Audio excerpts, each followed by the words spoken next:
Welcome to Be the Light 365. I'm Pastor Jake. We're in Matthew chapter 14, verses 1 through 12 for our Bible study. And it's talking about Herod and John the Baptist. Now, Herod believed that Jesus was John the Baptist reincarnated because Jesus was out doing all these miracles and wonders.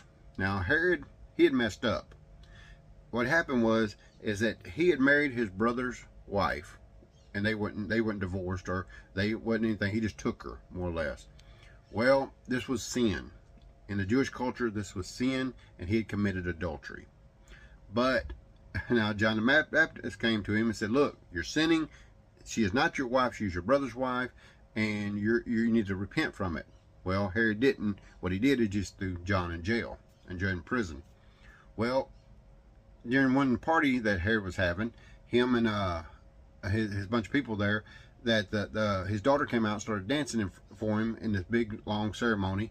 And he was so pleased that he said, look, I'll give you up to half my kingdom. You did a great dance and everything. Well, she went and asked her mom. Her mom said, well, we want John the Baptist's head. In other words, she wanted John dead because she was mad and over what John had said about her.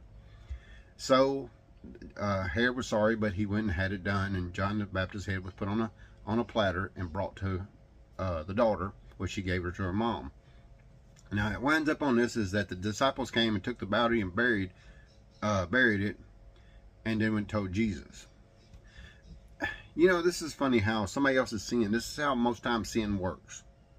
If you're sinning and somebody says something about it, you want to lash out at them and want to hurt this person. We see this in the news now. People who are mad at somebody else trying to hurt somebody else. Why? Because they're mad. This is how evil is.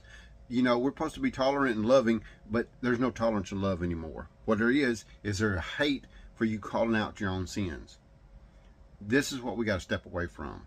Same thing with Herod here. He had sinned, but John the Baptist wanted paid, which was innocent. See, that's what evil does. It hurts the innocent for its own pride. And that's what you got to step away from.